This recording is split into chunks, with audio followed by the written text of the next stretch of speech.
Well, what is up, everybody? Keith, aka Gator Guy 231, here to break down a Saturday's three-game EPL slate. Got a one-day reprieve from the EPL, and we're back right at it. It's a busy time. The holiday break, is not a holiday break for the Premier League players. They get a ton of games in quick succession, which means us as DFS soccer players also get that as well. So, hope you did really well this week. It was definitely a good week at FSI. Anytime.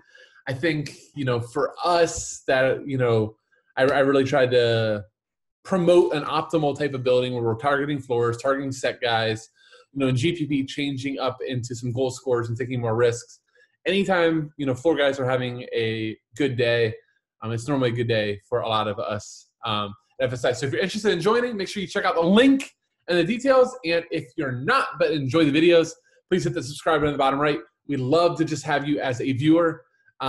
Glad to try to give you as much help on these slates as I can. So let's jump into this three-gamer. I do just want to say this. I am going to do my best from here on out. Maybe not Champions League, like when it's like 6 or 7 games, but on these three gamers, trying to keep it to 10 minutes, 10 to 12 minutes. I've gotten some feedback that we really like that. Lets you get into more building if I can keep it short. So let's do that. And we're going to start out with the odds. So we are back to staggered start times. It was awesome having all the lineups this week. We got spoiled. Hopefully we'll have it coming next week. But let's just check out the 3 games coming up for this tomorrow's slate, which, I thought I prepped for this correctly, and I probably didn't bring up the right odds. So here we go. So we start out at 10 a.m. We get Manchester City as the biggest favorite in the slate, minus 203 with a 3 total. Going to Southampton, who upset them at Southampton last year. Second game, which I think is going to be a more pivotal game for DFS, Everton hosting Arsenal. Everton, a slight favorite, plus 150. We just saw James Rodriguez rolled out. More on that shortly, 2.5 total. And the final game, which does not have a lot of intrigue yet, may have multiple DFS pieces. Newcastle hosting Fulham. Pretty much a pick 'em, 2.25 total. Let's get to roster construction at the forward position. Look, this is the position that more often than not decides EPL slates, especially in optimal and cash building, which we're going to be talking about here. James Rodriguez, the best forward on the slate, is out. Gylfi Sigurdsson is going to be on all the sets. He is on the cover of this. Back to his Swansea days. I guess I need to go to Gylfi first.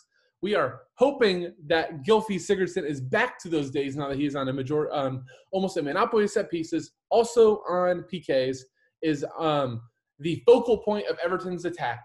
7,100 versus a struggling Arsenal side, I think, is a lock in all of your lineups.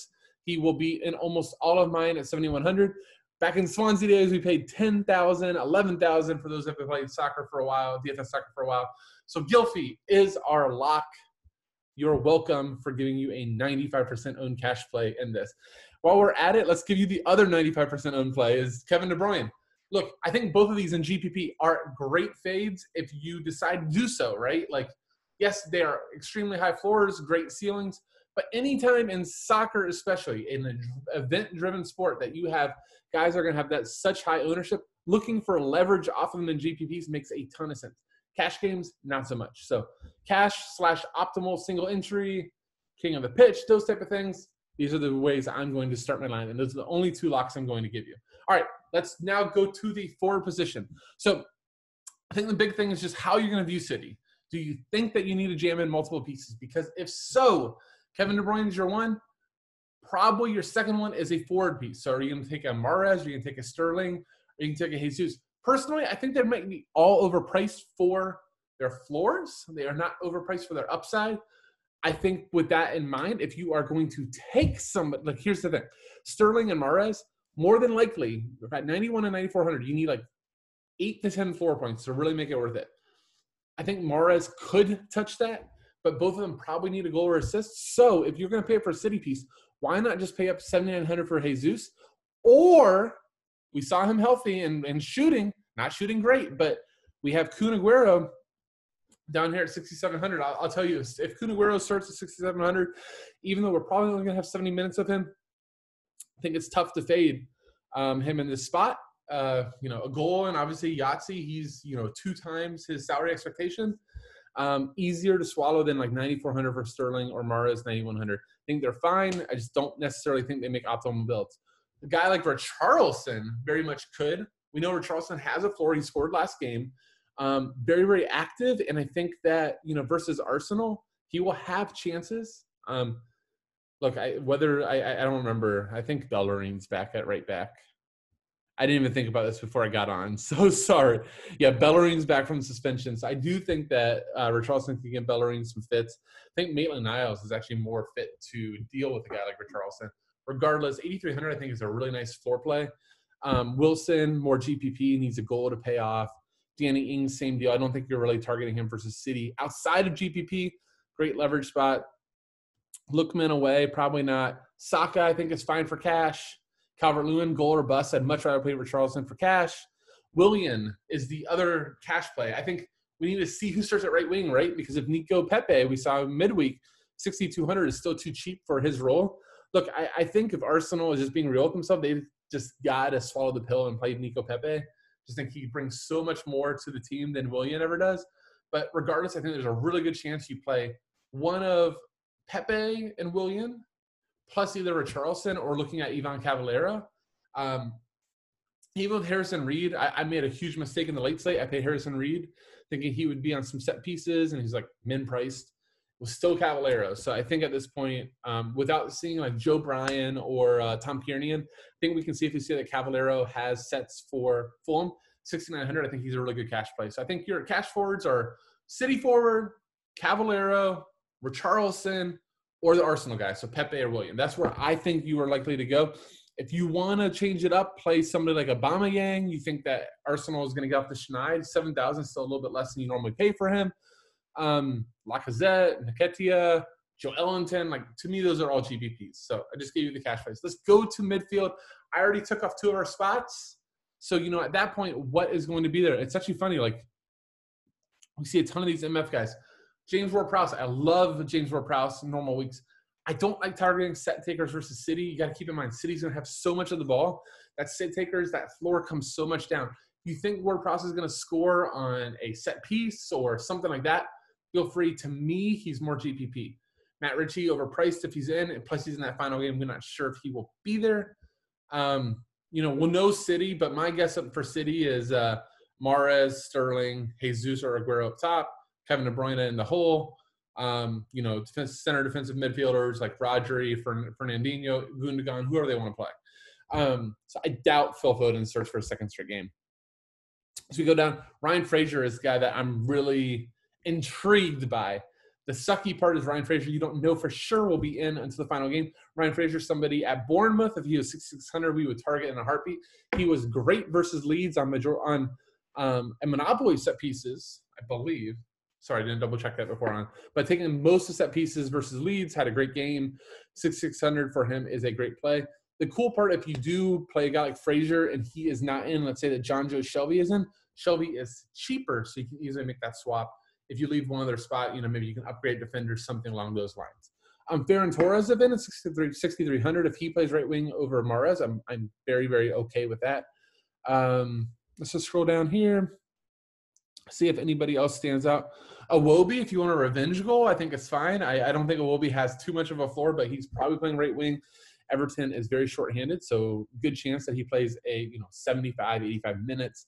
4,600 certainly is fine. I just think midfield is just so valuable. Like, to me, it's playing those two guys, and then I really do like Ryan Fraser.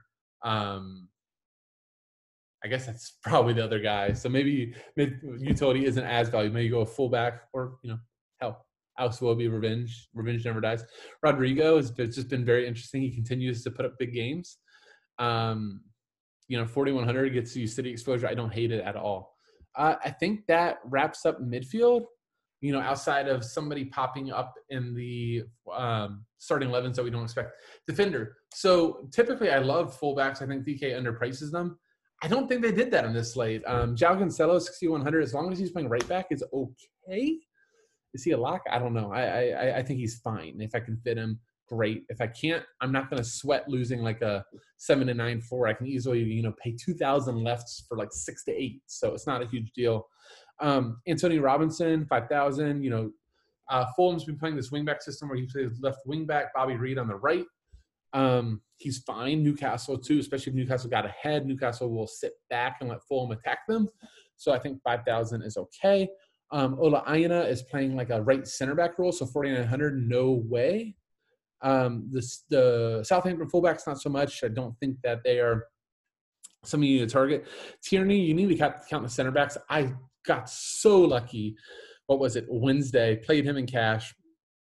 I love the Alioski, and Tierney fit perfect. Tierney was in the back three. I paid 4,600 for a center back, and I think he finished like 3 or 4 DK. So I got really, really fortunate there that Alioski had such a big game. But, count the center backs.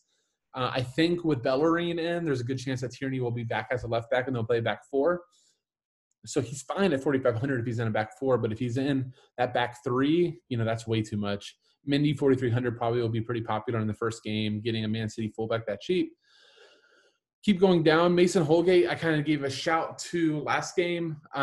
He scored versus Leeds, but even though he is a converted center back, he played fullback for West Bromwich Albion in the championship, would cross 8 to 10 times a lot of the games. So I think he's fine. Actually, really probably a solid price adjusted play at 3,900. And then we get just down to center back season down here. So if you're just gonna punt, I don't hate a guy like Yuri Mina. We remember, World Cup time, Yuri Mina showed up on the stage heading in a ton of goals. So, if you want to punt for 2,800 versus a pretty crap Arsenal team, I think that's fine. Goalkeeper, look, I got a question. I feel like every time somebody new joins this FSI, one of the first questions they ask is goalkeeper, which is cool. And I think there was a couple on YouTube last time. I'll just tell you the goalkeeper. My best recommendation, and it came from somebody in our FSI chat. So shout out to Bet. I've actually never said his name out loud, like his FSI group, but it's like Bet Antelope. I probably butchered it, so sorry, buddy. But shout out to him. He actually brought this up, and when somebody asked and said, start with the cheapest keeper, right? So start with Alex McCarthy in your holder.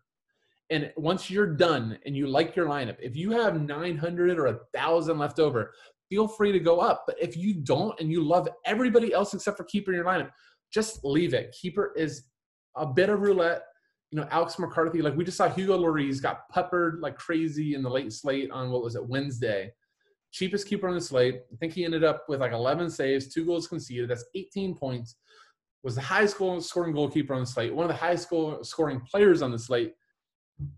It's just somewhat random. Like saves are valued. Like the team just got peppered and the goalie just happens to save it. He's going to go off. So, hardest part of, in my opinion, of DFS soccer is goalie. So, there's a lot of value to just paying down, get everything else right, and then, let the chips fall as they may.